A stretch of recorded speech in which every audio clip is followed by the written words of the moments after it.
climate is not going to collapse because some party got the most votes. The politics that are needed to prevent the climate catastrophe, it doesn't exist today. We need to change the system as if we were in crisis, as if there were war going on, said the Sweden activist Teen Greta Thunberg as she initiated the school strike for climate. Indeed, on March 15th, 2,000 protests took place all over the world in order to raise awareness on climate change. Yet, it did also raise protestations and doubts.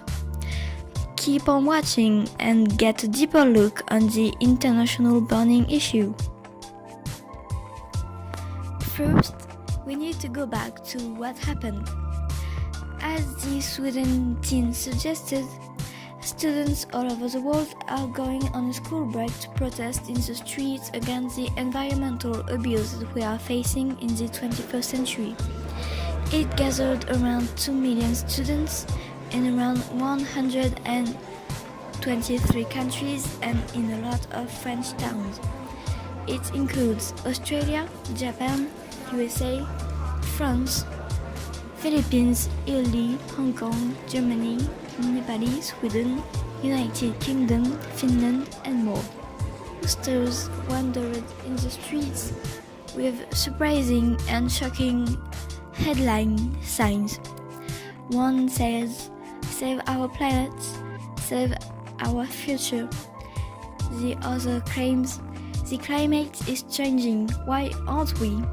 Or even, "I don't want to be the next endangered species." The messages, being for the major part in English, tells us that the young population is really willing to fight together, despite origin differences, to win the climate cause. However, some cynical protestations rose against the message of hope, stating that the students are just willing to skip school for a day and aren't actually doing anything concrete. But that skeptical thinking is pretty latent, and most people of all ages are very happy things are finally evolving.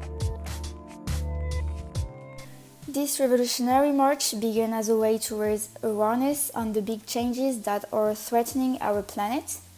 Indeed, the big industries like the United States, China, and India are creating peaks of carbonic gas, which is contributing to the quick global warming, making some cities in the world very toxic to its inhabitants and killing animal species. In fact, the industrial transition of most states is willing to develop the economy, but while sacrificing the environment, and poorer classes, which cannot, are facing natural catastrophes like flooding, earthquakes, and droughts. That is impacting highly biodiversity with as many as 30 to 50% of all species possibly heading toward extinction by mid-century. Actually, 99% of currently threatened species are at risk from human activities, unlike mass institutions like asteroids, primarily those driving habitat loss, introduction of exotic species, and global warming. That way, it is necessary for younger generation to actually get involved in major climate changes, because it is our futures and our duty to save the planet Earth and all of its species.